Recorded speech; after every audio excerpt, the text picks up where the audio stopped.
2024년 전 세계 의학계를 뒤흔든 뉴스가 있었습니다. 3D 프린터로 사람의 기관을 만들어 이식했다. 많은 사람들이 SF 영화 이야기라며 고개를 저었습니다. 그런데 이것을 세계 최초로 성공한 곳이 바로 한국, 서울 성모병원이었습니다.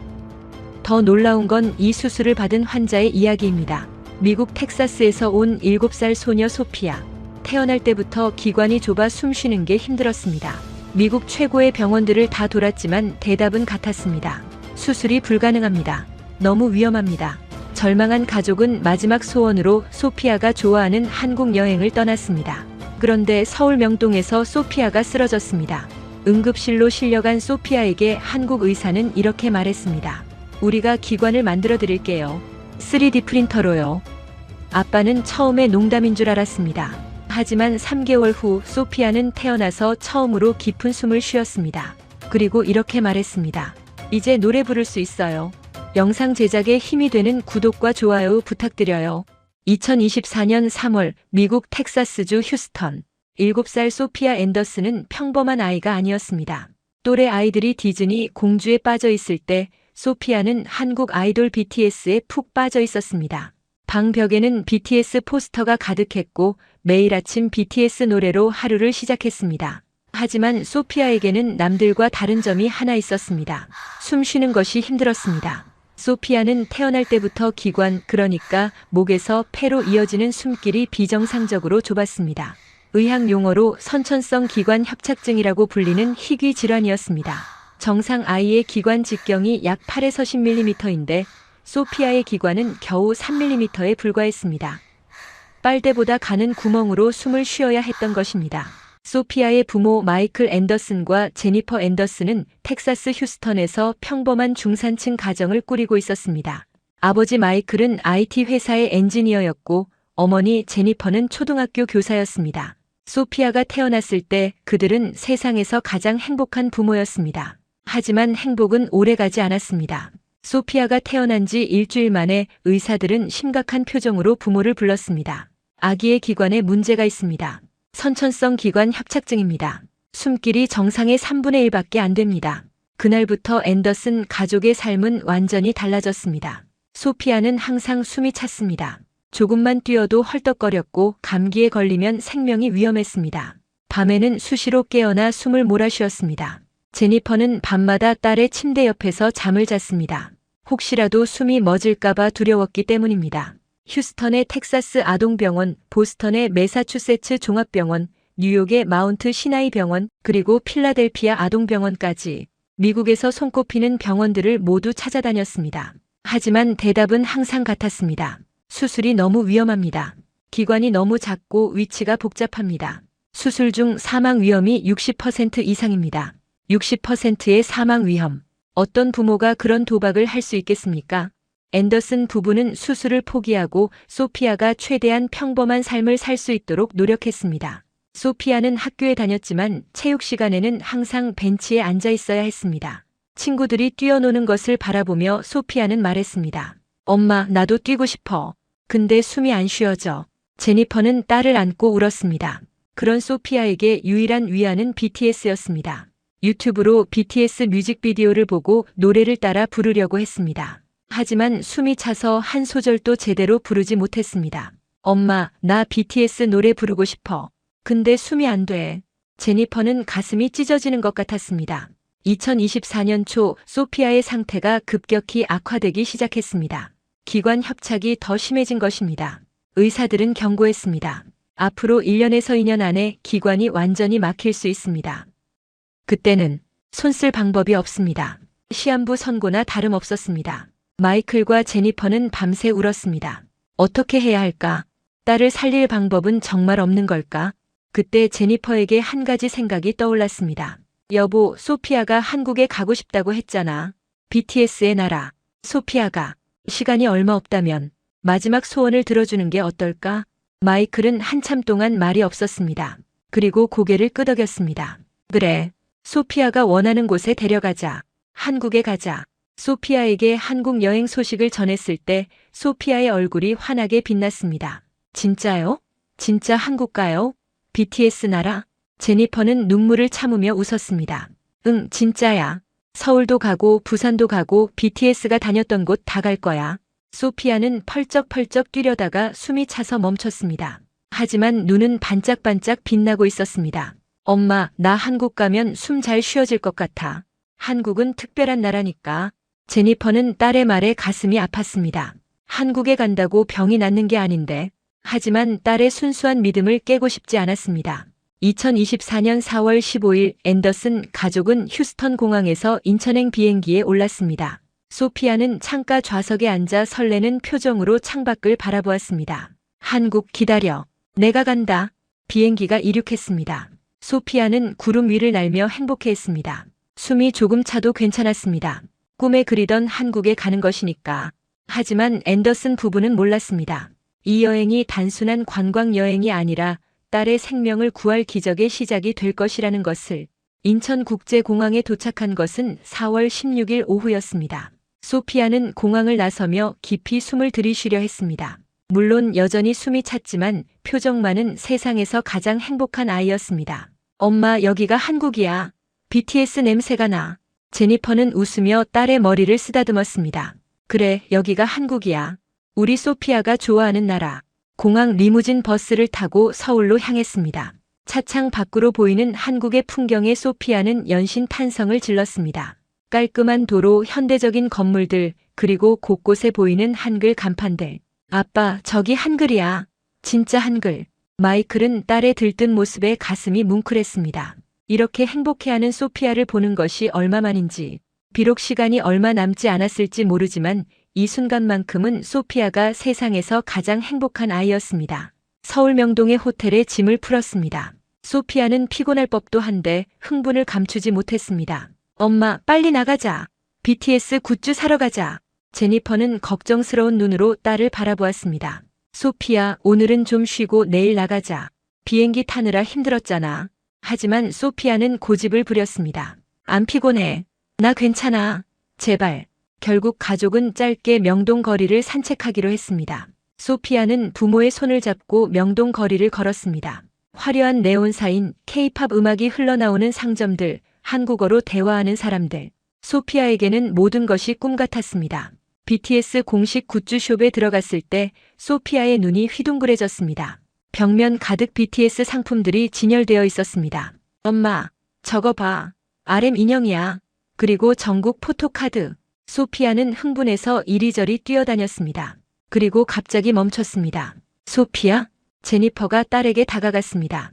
소피아의 얼굴이 파랗게 질려 있었습니다. 입술이 보라색으로 변하고 있었습니다. 숨이 안 쉬어져. 소피아가 바닥에 쓰러졌습니다. 소피아, 소피아.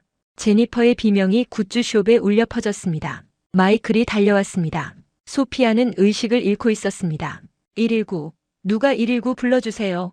한국인 직원이 재빨리 휴대폰을 들었습니다. 명동 한복판에서 7살 미국 소녀의 생명이 위태로운 순간이었습니다.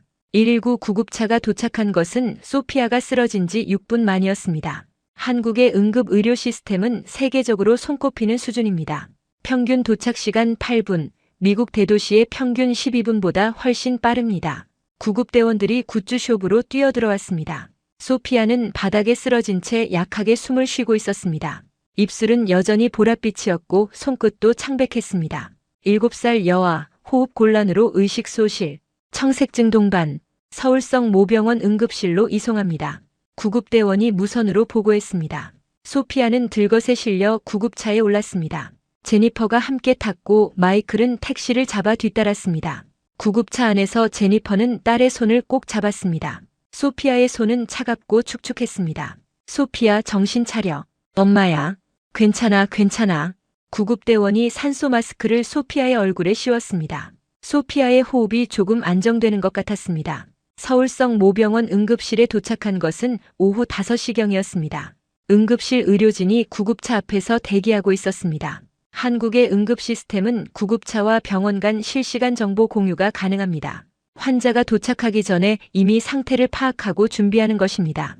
7살 여아, 미국 국적, 기저질환 선천성 기관 협착증, 현재 급성 호흡 부전 상태입니다. 응급실 전문의 박준혁이 소피아를 맞았습니다. 그는 빠르게 상태를 확인했습니다. 산소 포화도 78%. 위험합니다. 일단 산소 공급하고 기도 확보합니다. CT 촬영 준비하세요. 소피아는 응급 처치를 받으며 CT 촬영실로 이동했습니다. 제니퍼는 응급실 대기실에서 눈물을 흘리며 기다렸습니다. 마이클이 도착해서 아내를 안았습니다. 여보, 괜찮을 거야. 한국 병원들 수준이 좋다고 들었어. 하지만 마이클의 목소리도 떨리고 있었습니다. 1시간쯤 지났을까? 응급실 전문의 박준혁이 부부에게 다가왔습니다. 그의 표정이 심각했습니다. 소피아 보호자분이시죠? 저는 응급의학과 박준혁입니다. 영어로 말씀드리겠습니다. 박 의사는 유창한 영어로 설명을 시작했습니다. CT 촬영 결과가 나왔습니다. 소피아의 기관 협착이 매우 심각한 상태입니다. 기관 직경이 2mm까지 좁아져 있습니다. 이 정도면 빨대 절반 두께도 안 됩니다. 지금 당장 조치를 취하지 않으면 기관이 완전히 막힐 수 있습니다. 마이클이 물었습니다. 그럼 어떻게 해야 합니까? 수술을 해야 하나요? 박 의사가 잠시 망설이다가 말했습니다. 솔직히 말씀드리면 일반적인 수술로는 해결이 어렵습니다. 기관이 너무 좁고 위치가 복잡해서 기존 수술 방법으로는 위험이 너무 큽니다. 미국에서도 수술이 불가능하다는 판정을 받으셨다고 들었습니다. 제니퍼가 울먹이며 말했습니다. 그럼 방법이 없는 건가요? 우리 딸이 죽는 건가요?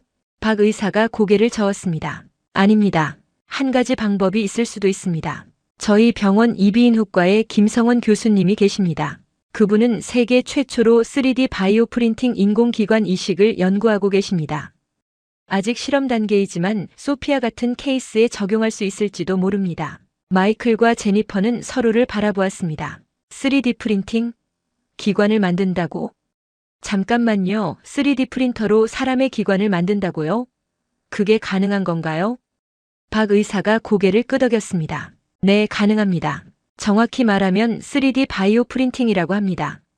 환자 본인의 줄기세포를 이용해서 맞춤형 기관을 만드는 기술입니다. 김성원 교수님은 이 분야의 세계적인 권위자이십니다. 이미 동물 실험에서 성공했고 사람에게 적용하는 임상 연구를 준비 중입니다. 제니퍼가 물었습니다. 그 교수님을 만날 수 있나요? 제발 우리 딸을 살려주세요. 박 의사가 고개를 끄덕였습니다. 연락해보겠습니다. 김 교수님께서 소피아의 케이스를 검토해 주실 수 있을 겁니다. 그날 밤 소피아는 중환자실에 입원했습니다. 산소 호흡기를 달고 모니터에 연결된 채 제니퍼는 딸의 침대 옆에 앉아 밤새 손을 잡고 있었습니다. 소피아, 괜찮아. 한국 의사 선생님들이 도와줄 거야. 넌 강한 아이야. 소피아는 약하게 눈을 떴습니다. 엄마, 나 BTS 콘서트 가야 하는데. 제니퍼는 눈물을 참으며 웃었습니다. 갈 수 있어. 꼭 갈 수 있어. 조금만 기다려. 다음 날 오전 앤더슨 부부는 김성원 교수를 만났습니다. 김 교수는 50대 초반의 학자풍 남성이었습니다. 온화한 인상이었지만 눈빛은 날카롭고 진지했습니다. 앤더슨 씨 부부시군요. 소피아의 CT 영상과 의료 기록을 검토했습니다. 김 교수는 컴퓨터 화면에 소피아의 기관 영상을 띄웠습니다. 정상인의 기관과 비교하는 영상이었습니다. 소피아의 기관이 얼마나 좁은지 한눈에 보였습니다. 소피아의 기관은 정상의 약 4분의 1 수준입니다. 이 정도 협착은 일반적인 수술로는 해결이 불가능합니다. 기존의 기관 재건술이나 스텐트 삽입술로는 한계가 있습니다. 마이클이 물었습니다. 그럼 3D 프린팅 기관이라는 것은 어떤 건가요? 김 교수가 새로운 슬라이드를 띄웠습니다. 3D 프린터에서 기관 모양의 구조물이 만들어지는 영상이었습니다. 3D 바이오 프린팅은 환자의 줄기세포를 이용해서 맞춤형 장기를 만드는 기술입니다. 소피아의 경우 먼저 소피아의 지방 조직에서 줄기세포를 추출합니다. 그 줄기세포를 배양해서 기관세포로 분화시킵니다. 그런 다음 3D 프린터로 기관 모양의 생체, 적합 스캐폴드, 쉽게 말해 뼈대를 만들고 거기에 줄기세포를 심습니다. 이렇게 만들어진 인공기관을 소피아에게 이식하는 것입니다. 제니퍼가 놀란 표정으로 물었습니다. 그게 정말 가능한 건가요? 김 교수가 고개를 끄덕였습니다. 이론적으로는 가능합니다. 저희 연구팀은 이미 동물 실험에서 성공했습니다. 돼지와 원숭이에게 3D 프린팅 기관을 이식해서 생존을 확인했습니다. 하지만 김 교수가 잠시 멈췄습니다. 사람에게는 아직 시도한 적이 없습니다. 소피아가 세계 최초가 될 것입니다. 그만큼 위험도 있습니다. 실패할 수도 있습니다. 부작용이 있을 수도 있습니다. 솔직히 말씀드리면 성공을 보장할 수 없습니다. 마이클과 제니퍼는 서로를 바라보았습니다. 이것은 도박이었습니다. 하지만 다른 선택지가 있었을까요? 교수님, 만약 이 수술을 하지 않으면 소피아는 어떻게 되나요? 김 교수가 솔직하게 대답했습니다. 기관이 계속 좁아지면 6개월에서 1년 안에 완전히 막힐 수 있습니다. 그때는 손 쓸 방법이 없습니다. 제니퍼가 눈물을 흘리며 말했습니다. 교수님, 우리는 미국 최고의 병원들을 다 다녔어요. 모두 불가능하다고 했어요. 포기하라고 했어요. 그런데 교수님은 가능하다고 하시잖아요. 비록 위험하더라도 희망이 있다면 우리는 시도하고 싶어요. 마이클도 고개를 끄덕였습니다. 저희 딸에게 기회를 주세요. 세계 최초라도 좋습니다. 소피아를 살릴 수 있다면. 김 교수는 부부의 눈을 바라보았습니다. 절박한 부모의 눈빛이었습니다. 알겠습니다. 최선을 다하겠습니다. 하지만 한 가지 말씀드릴 것이 있습니다. 이 수술은 즉시 진행할 수 없습니다. 먼저 소피아의 줄기세포를 추출하고 배양하고 인공기관을 제작하는데 최소 2개월이 필요합니다. 그동안 소피아는 한국에 있어야 합니다. 마이클이 물었습니다. 2개월이요? 우리는 관광 비자로 왔는데. 김 교수가 미소를 지었습니다. 걱정하지 마세요. 의료 목적 체류는 비자 연장이 가능합니다. 저희 병원 국제진료팀에서 모든 행정 절차를 도와드리겠습니다. 그날 앤더슨 가족은 한국에 남기로 결정했습니다. 관광 여행으로 시작한 한국 방문이 딸의 생명을 건 의료 여정으로 바뀐 것입니다. 제니퍼는 병실에서 잠든 소피아를 바라보며 속으로 기도했습니다. 하나님, 한국이 우리 딸을 살려주게 해주세요. 이 나라에 온 것이 기적의 시작이 되게 해주세요. 소피아의 줄기세포 추출 시술이 진행된 것은 4월 말이었습니다. 간단한 시술로 소피아의 복부 지방 조직에서 소량의 조직을 채취하는 것이었습니다. 여기서 중간엽 줄기세포를 분리해내는 것입니다. 소피아, 조금 따끔할 수 있어. 하지만 금방 끝나. 마취과 의사가 부드러운 목소리로 말했습니다. 소피아는 고개를 끄덕였습니다. 괜찮아요. 저 용감하거든요. 시술은 30분 만에 끝났습니다. 소피아의 지방 조직에서 채취한 세포들은 바로 연구실로 보내졌습니다. 김성원 교수의 연구실은 서울성 모병원 연구동 7층에 있었습니다. 최첨단 장비들이 가득한 이곳에서 소피아를 살릴 인공기관이 만들어질 예정이었습니다. 연구팀의 핵심 멤버는 5명이었습니다. 김성원 교수를 필두로 세포생물학 전문가 이지은 박사, 생체재료 전문가 박현우 박사, 3D 프린팅 엔지니어 최준노, 그리고 임상 연구 코디네이터 한미영. 이지은 박사가 소피아의 줄기세포 배양을 담당했습니다. 소피아의 줄기세포 상태가 좋습니다. 건강한 세포들이에요. 이 세포들을 기관 상피세포와 연골세포로 분화시킬 겁니다. 줄기세포 배양에는 약 4주가 걸렸습니다. 그동안 소피아는 서울성 모병원에 입원해 있었습니다. 상태를 안정시키기 위한 치료를 받으면서 소피아는 병원 생활에 빠르게 적응했습니다. 한국인 간호사들은 소피아에게 한국어를 가르쳐 주었습니다. 소피아, 이건 뭐게? 사과야. 사과. 사과. 잘했어. 이제 감사합니다 해볼까? 감사합니다. 소피아는 한국어를 배우는 것을 좋아했습니다. K-팝 노래 가사를 이해하고 싶었기 때문입니다. 물론 숨이 차서 오래 말하지는 못했지만 짧은 한국어 단어들을 하나씩 배워갔습니다. 5월 말 줄기세포 배양이 완료되었습니다. 이제 3D 프린팅 단계로 넘어갈 차례였습니다. 박현우 박사가 인공기관의 뼈대가 될 스캐폴드 설계를 담당했습니다. 소피아의 CT 영상을 바탕으로 정확한 기관 형태를 설계했습니다. 길이 4cm, 직경 8mm, 정상 아이의 기관과 같은 크기입니다. 스캐폴드의 재료는 생체 적합성 폴리머와 콜라겐의 혼합물이었습니다. 이 재료는 인체에 이식되면 서서히 분해되면서 그 자리를 환자 자신의 세포 조직이 대체하게 됩니다. 결국에는 완전한 자가 조직 기관이 되는 것입니다. 3D 프린팅 엔지니어 최준호가 바이오 프린터를 조작했습니다. 일반 3D 프린터와 달리 바이오 프린터는 살아있는 세포를 다룹니다. 온도, 습도, 압력을 정밀하게 제어해야 합니다. 세포가 죽으면 안 되니까요. 프린팅 과정은 12시간이 걸렸습니다. 한층 한층 스캐폴드 위에 줄기세포가 심어졌습니다. 마치 건물을 짓듯이 미세한 세포들이 층층이 쌓여갔습니다. 프린팅 완료. 최준호가 말했습니다. 배양액 속에 잠긴 인공기관은 아직 연약해 보였습니다. 이것이 소피아의 새로운 숨길이 될 것입니다. 하지만 프린팅이 끝났다고 바로 이식할 수 있는 것은 아니었습니다. 인공기관을 생체 반응기에서 추가로 2주간 배양해야 했습니다. 이 과정에서 세포들이 성숙하고 조직이 강화됩니다. 6월 중순 드디어 인공기관이 완성되었습니다. 김성원 교수가 완성된 인공기관을 앤더슨 부부에게 보여주었습니다. 투명한 용기 안에 분홍빛 원통형 조직이 담겨 있었습니다. 이것이 소피아의 새로운 기관입니다. 소피아 자신의 줄기세포로 만들었기 때문에 면역 거부 반응이 거의 없을 겁니다.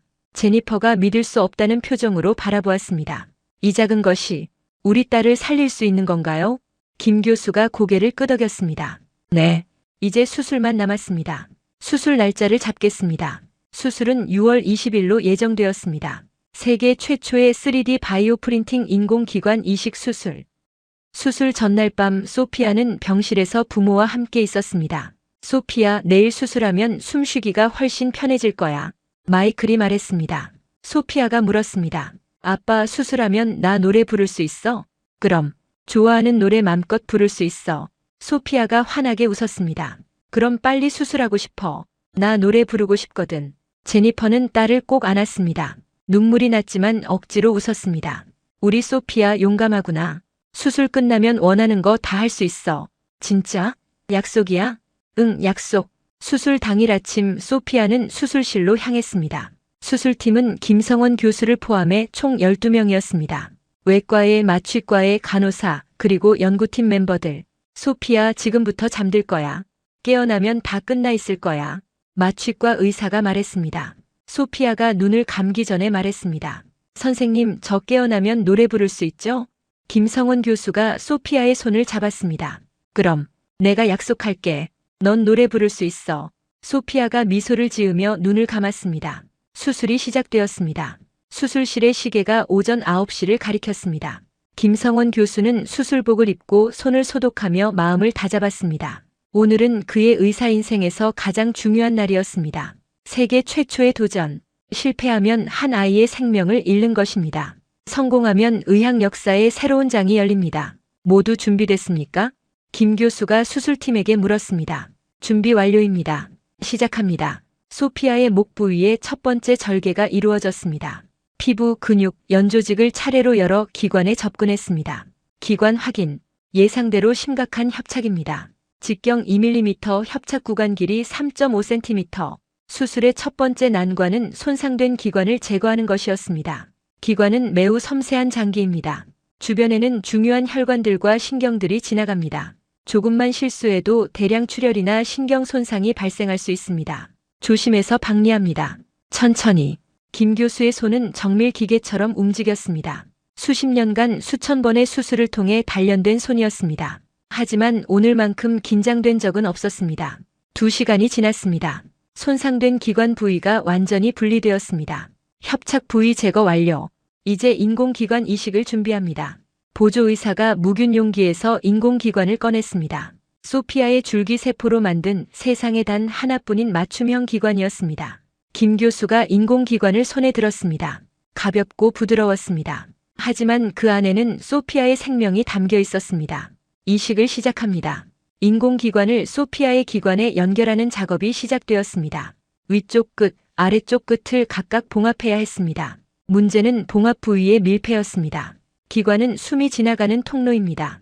조금이라도 세면 공기가 조직 사이로 빠져나가 심각한 합병증이 생깁니다. 위쪽 문합 시작. 김 교수는 머리카락보다 가는 특수 봉합사를 사용했습니다. 한 땀 한 땀 정밀하게 꿰매 나갔습니다. 이 과정만 2시간이 걸렸습니다. 위쪽 문합 완료. 아래쪽 진행합니다. 아래쪽 문합은 더 어려웠습니다. 공간이 좁고 시야가 제한되었기 때문입니다. 흡인. 수술 시야를 확보하기 위해 보조의사가 계속 흡인기로 혈액과 분비물을 제거했습니다. 김 교수의 이마에 땀이 맺혔습니다. 간호사가 부드럽게 닦아주었습니다.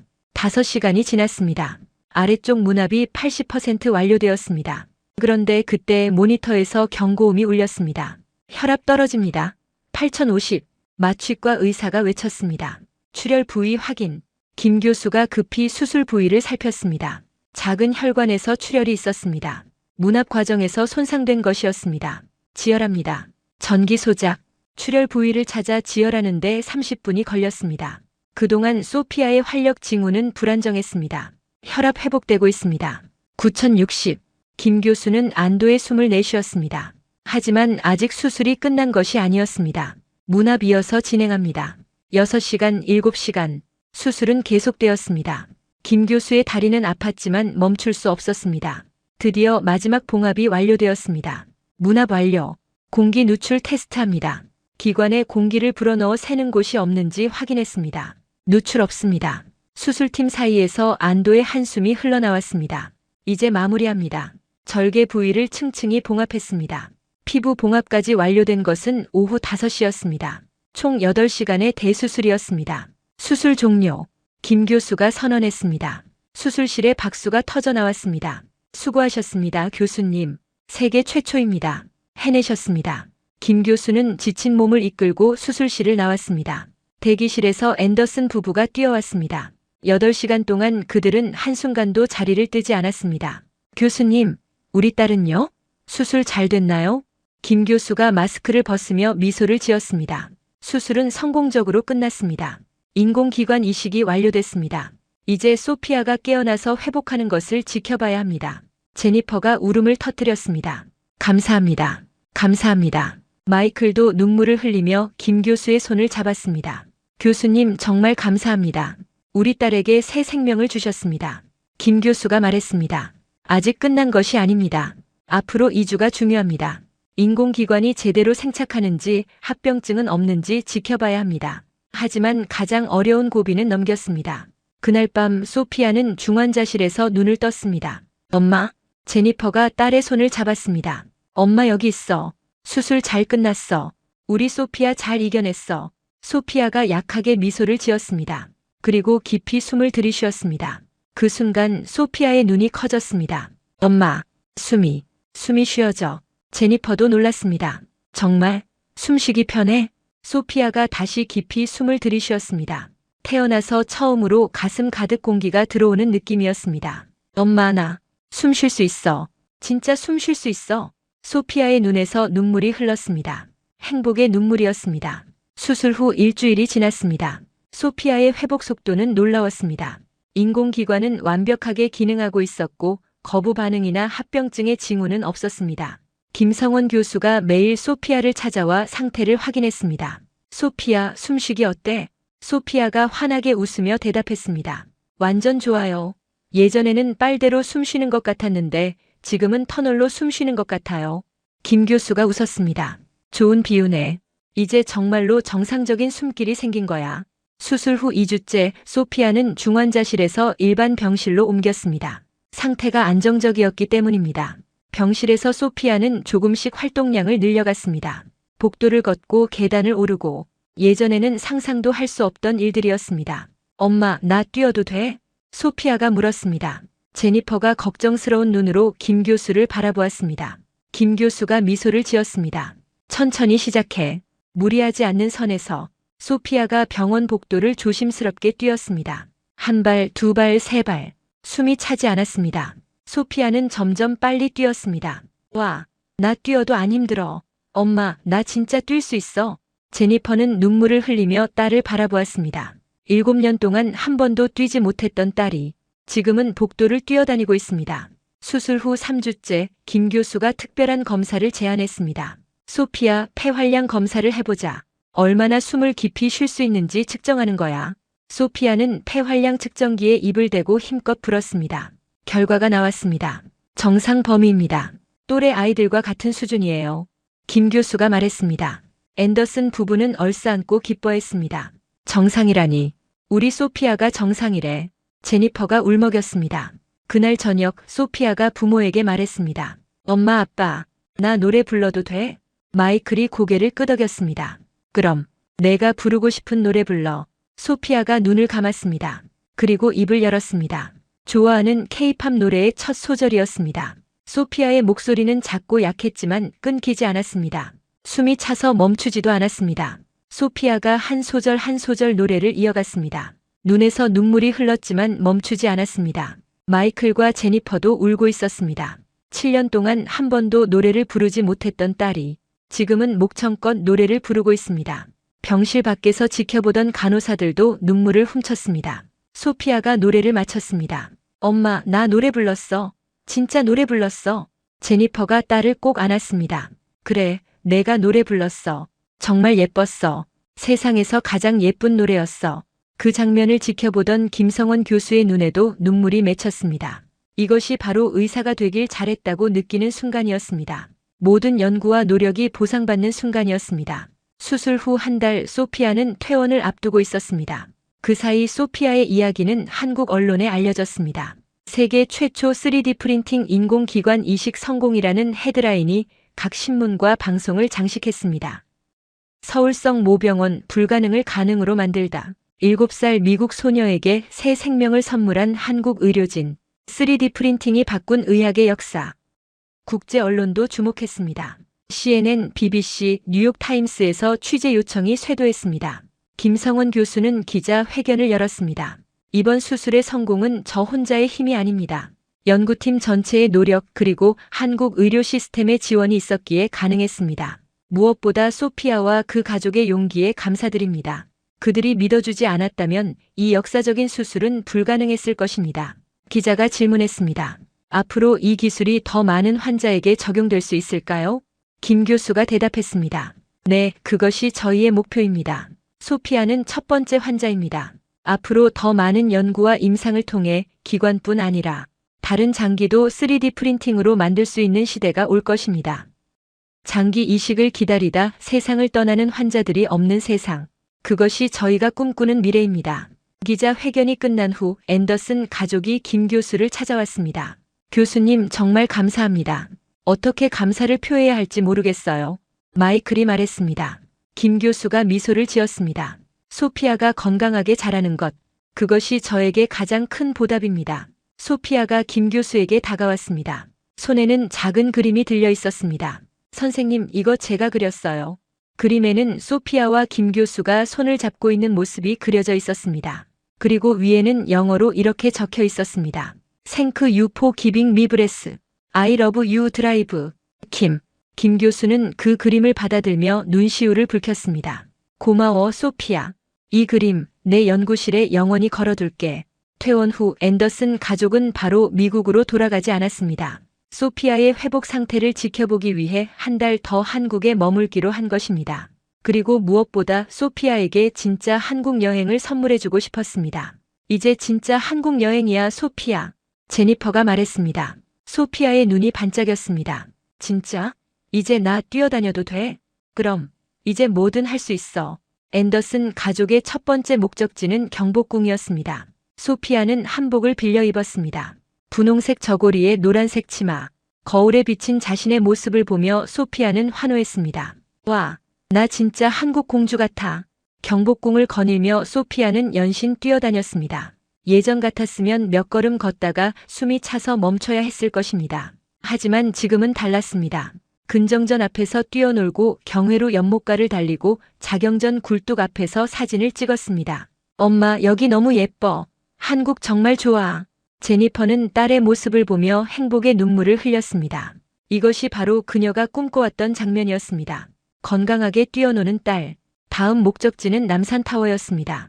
케이블카를 타고 올라가는 동안 소피아는 창밖 풍경에 감탄했습니다. 아빠, 저기 봐. 서울이 다 보여. 남산타워 전망대에서 서울 시내를 내려다보며 소피아가 말했습니다. 아빠, 나 여기서 소리 질러도 돼? 마이클이 웃으며 고개를 끄덕였습니다. 그래, 질러봐. 소피아가 깊이 숨을 들이쉬고 소리쳤습니다. 한국 고마워. 나 이제 숨 쉴 수 있어. 주변 관광객들이 놀라서 쳐다보았습니다. 하지만 곧 소피아의 밝은 표정을 보고 미소를 지었습니다. 어떤 한국인 아주머니가 다가와 소피아의 머리를 쓰다듬었습니다. 아이고 예쁜 아가. 한국 좋아? 소피아가 서툰 한국어로 대답했습니다. 네, 한국 좋아요. 감사합니다. 아주머니가 환하게 웃으며 소피아에게 사탕을 주었습니다. 가족은 부산으로도 여행을 갔습니다. KTX를 타고 2시간 반 만에 부산에 도착했습니다. 소피아는 기차 안에서도 신이 났습니다. 엄마, 이 기차 진짜 빨라.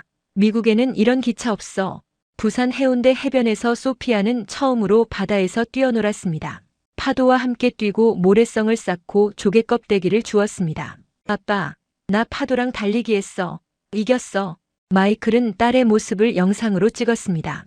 이 영상을 미국에 돌아가서 친척들에게 보여줄 것입니다. 숨을 쉬지 못해 늘 아팠던 소피아가 지금은 바다에서 뛰어놀고 있다고. 저녁에는 자갈치 시장에서 회를 먹었습니다. 소피아는 처음에 날생선을 무서워했지만 한 점 먹어보더니 금세 좋아했습니다. 이거 맛있어. 미국에는 이런 거 없어. 시장 아주머니가 소피아를 예뻐하며 새우튀김을 서비스로 주었습니다. 이쁜 아가 많이 먹어. 건강해야 해. 소피아가 영어와 한국어를 섞어 대답했습니다. 생크유. 감사합니다. 한국에서의 마지막 주 가족은 전주 한옥마을을 방문했습니다. 전통 한옥에서 하룻밤을 묵었습니다. 온돌 바닥의 따뜻함에 소피아는 금세 잠들었습니다. 다음 날 아침 가족은 전주 비빔밥을 먹었습니다. 소피아는 고추장을 너무 많이 넣어서 입이 얼얼해졌지만 그래도 맛있다며 다 먹었습니다. 엄마, 미국 돌아가면 한국 음식 그리울 것 같아. 제니퍼가 웃으며 말했습니다. 미국에도 한국 식당 있어. 자주 가자. 한국을 떠나기 전날 앤더슨 가족은 다시 서울성 모병원을 방문했습니다. 마지막 검진을 받기 위해서였습니다. 김성원 교수가 검사 결과를 설명했습니다. 인공기관이 완벽하게 생착했습니다. 이제 소피아 자신의 조직이나 다름없어요. 거부 반응도 없고 기능도 정상입니다. 마이클이 물었습니다. 앞으로 주의할 점은 없나요? 김 교수가 대답했습니다. 정기 검진은 필요합니다. 6개월에 한 번씩 검사를 받으면 좋겠어요. 미국에서 받으셔도 되고 한국에 오셔도 됩니다. 그 외에는 정상적인 생활을 하시면 됩니다. 운동, 수영, 노래 부르기 다 가능합니다. 소피아가 환하게 웃었습니다. 수영도 할 수 있어요? 진짜요? 그럼 내가 원하는 건 뭐든 할 수 있어. 소피아가 김 교수에게 달려가 안겼습니다. 선생님 고마워요. 저 이제 뭐든 할 수 있어요. 다 선생님 덕분이에요. 김 교수는 소피아를 안아주며 말했습니다. 아니야. 내가 용감했기 때문이야. 넌 정말 강한 아이야, 소피아. 병원을 나서며 소피아가 뒤돌아보았습니다. 서울성 모병원 건물이 햇빛에 빛나고 있었습니다. 다시 올게요, 한국. 고마워요. 소피아가 손을 흔들었습니다. 2024년 8월 15일 인천국제공항. 앤더슨 가족은 미국으로 돌아가는 비행기를 기다리고 있었습니다. 4개월 전 같은 공항에 도착했을 때와는 완전히 다른 상황이었습니다. 그때는 시한부 선고를 받은 딸의 마지막 소원을 들어주기 위한 여행이었습니다. 지금은 새 생명을 얻은 딸과 함께 집으로 돌아가는 것입니다. 소피아는 공항 면세점을 뛰어다니며 한국 과자와 기념품을 골랐습니다. 엄마, 이거 사도 돼? 친구들한테 줄 거야. 제니퍼가 웃으며 고개를 끄덕였습니다. 그래, 골라. 비행기가 이륙했습니다. 소피아는 창밖으로 멀어지는 한국 땅을 바라보았습니다. 아빠, 나 한국 또 올 거야. 약속해. 마이클이 딸의 머리를 쓰다듬었습니다. 그래, 또 오자. 우리 소피아를 살려준 나라니까. 휴스턴 공항에 도착하자 친척들과 친구들이 마중 나와 있었습니다. 소피아의 할머니, 할아버지, 이모, 사촌들 모두가 소피아를 보고 눈물을 흘렸습니다. 소피아, 우리 소피아. 할머니가 소피아를 꼭 안았습니다. 할머니, 나 이제 숨 잘 쉬어. 뛰어도 안 힘들어. 소피아가 공항 로비를 뛰어다니며 증명했습니다. 가족들은 기적을 보는 눈으로 소피아를 바라보았습니다. 집에 돌아온 소피아는 완전히 달라진 삶을 살기 시작했습니다. 9월 새 학기가 시작되었습니다. 소피아는 2학년이 되었습니다. 처음으로 체육 시간에 친구들과 함께 뛰었습니다. 소피아, 너 뛸 수 있어? 같은 반 친구 에마가 놀라서 물었습니다. 작년까지 소피아는 항상 벤치에 앉아 있었으니까요. 응, 이제 뛸 수 있어. 한국에서 수술받았거든. 소피아는 축구도 하고 줄넘기도 하고 달리기 시합에도 참가했습니다. 비록 1등은 못했지만 완주했다는 것만으로도 소피아에게는 기적이었습니다. 엄마, 나 오늘 달리기 완주했어. 끝까지 뛰었어. 제니퍼는 딸을 안고 울었습니다. 정말 잘했어, 소피아. 엄마가 정말 자랑스러워. 소피아는 학교 합창단에도 들어갔습니다. 처음으로 노래를 부르는 동아리 활동이었습니다. 합창단 선생님이 소피아에게 물었습니다. 소피아, 노래 불러본 적 있니? 소피아가 고개를 저었습니다. 아니요. 숨이 안 쉬어져서 못 불렀어요. 근데 이제는 할 수 있어요. 선생님이 미소를 지었습니다. 그럼 한번 불러볼까? 소피아가 노래를 불렀습니다. 목소리는 아직 훈련되지 않았지만 맑고 순수했습니다. 무엇보다 숨이 끊기지 않고 끝까지 불렀습니다. 아주 잘했어, 소피아. 합창단에 들어와. 소피아는 뛸 듯이 기뻐했습니다. 12월 학교 크리스마스 공연이 열렸습니다. 소피아는 합창단의 일원으로 무대에 섰습니다. 객석에는 부모님, 할머니, 할아버지가 앉아 있었습니다. 공연이 시작되었습니다. 소피아는 다른 아이들과 함께 캐롤을 불렀습니다. 사일런트 나이트, 홀리 나이트. 소피아의 목소리가 강당에 울려 퍼졌습니다. 7년 동안 한 번도 부르지 못했던 노래를 지금은 무대 위에서 수백 명의 관객 앞에서 부르고 있습니다. 객석에서 제니퍼와 마이클은 손을 잡고 눈물을 흘렸습니다. 할머니는 휴지로 눈물을 닦으며 박수를 쳤습니다. 공연이 끝나고 소피아가 무대에서 내려왔습니다. 엄마, 나 노래 잘했어? 제니퍼가 딸을 꼭 안았습니다. 세상에서 가장 아름다운 노래였어. 정말 자랑스러워, 소피아. 소피아가 말했습니다. 엄마, 이거 다 한국 덕분이야. 김 선생님 덕분이야. 김 선생님한테 영상 보내드리자. 마이클이 공연 영상을 찍어두었습니다. 그날 밤 가족은 김성원 교수에게 이메일을 보냈습니다. 존경하는 김 교수님, 소피아가 학교 크리스마스 공연에서 노래를 불렀습니다. 태어나서 처음으로 무대에 선 것입니다. 교수님 덕분입니다. 영상을 첨부합니다. 진심으로 감사드립니다. 앤더슨 가족드림. 다음 날 김 교수에게서 답장이 왔습니다. 앤더슨 가족 여러분, 영상 잘 봤습니다. 소피아의 노래를 들으며 눈물이 났습니다. 이것이 바로 제가 의사로서 가장 행복한 순간입니다. 소피아가 건강하게 자라는 모습을 보니 모든 노력이 보람 있었습니다. 소피아에게 전해주세요. 넌 최고야, 소피아. 계속 노래해. 한국에서 항상 응원하고 있습니다. 김성원 드림.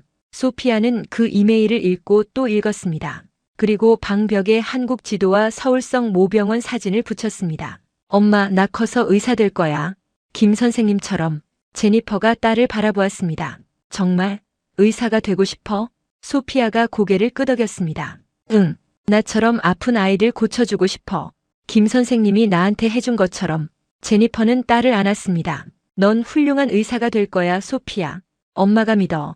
2025년 8월 앤더슨 가족은 다시 인천국제공항에 도착했습니다. 소피아의 1년 정기 검진을 위해서였습니다. 공항을 나서는 소피아의 모습은 1년 전과 완전히 달랐습니다. 키가 5cm나 자랐고 볼에는 혈색이 돌았습니다. 무엇보다 숨 쉬는 것이 너무나 자연스러워서 예전에 숨을 못 쉬었다는 것이 믿기지 않을 정도였습니다. 한국이다. 다시 왔다. 소피아가 환호했습니다. 서울성 모병원에서 정밀 검진이 진행되었습니다. CT 촬영, 폐기능 검사, 내시경 검사까지. 검사 결과를 설명하는 자리에서 김성원 교수가 미소를 지었습니다. 소피아, 완벽해요. 인공기관이 이제 완전히 자기 조직으로 대체되었어요. 더 이상 인공이라고 부를 필요도 없어요. 이건 소피아의 진짜 기관이에요. 마이클이 물었습니다. 정말인가요? 완전히 자기 조직으로 바뀌었다고요? 김 교수가 고개를 끄덕였습니다.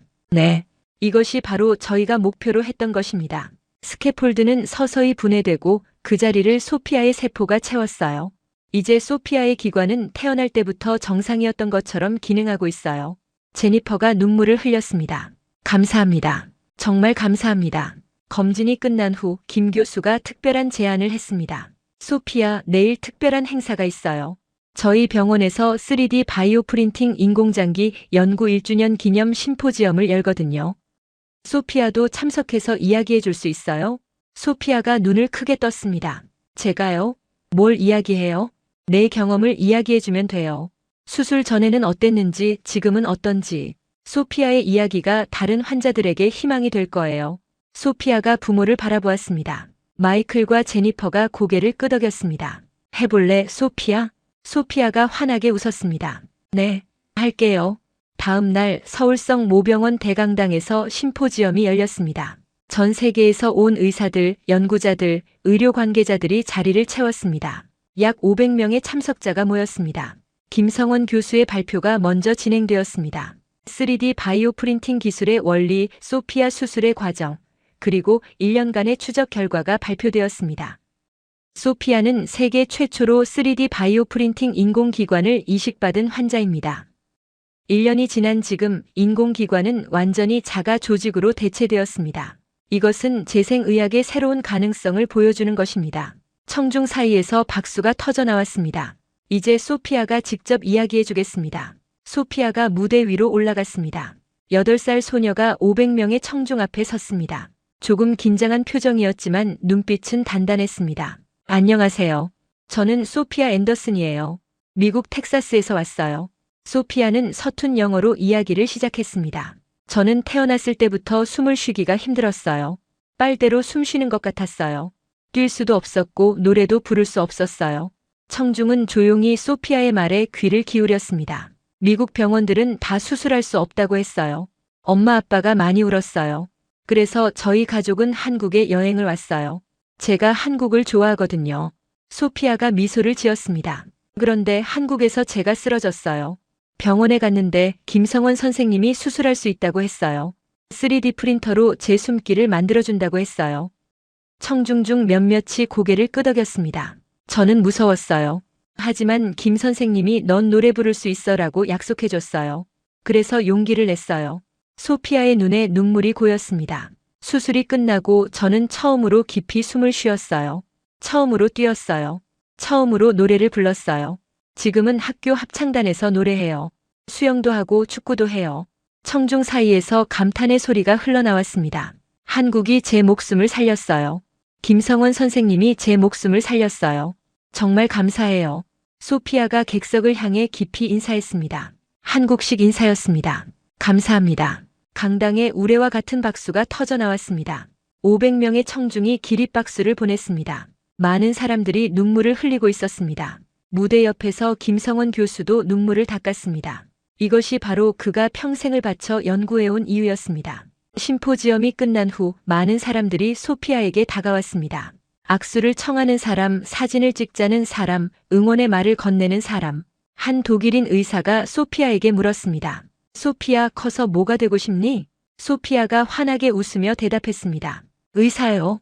김성원 선생님처럼 아픈 아이들 고쳐주는 의사요. 그 의사가 미소를 지었습니다. 넌 훌륭한 의사가 될 거야, 소피아.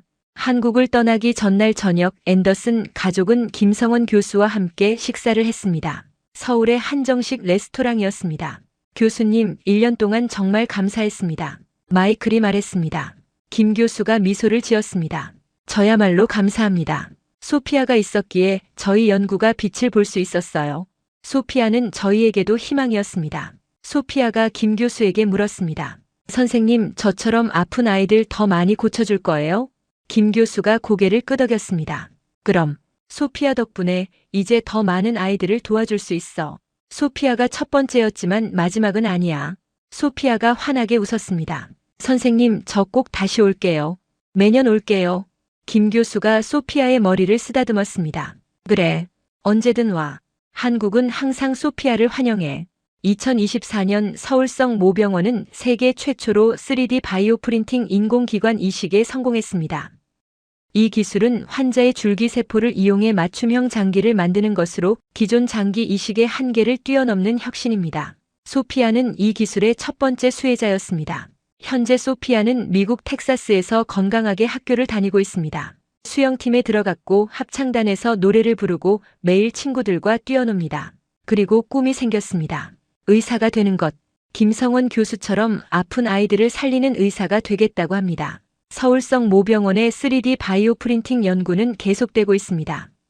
기관뿐 아니라 식도, 혈관, 연골 등으로 적용 범위를 넓히고 있습니다. 장기 이식을 기다리다 세상을 떠나는 환자가 없는 세상. 한국 의료진은 그 꿈을 향해 나아가고 있습니다.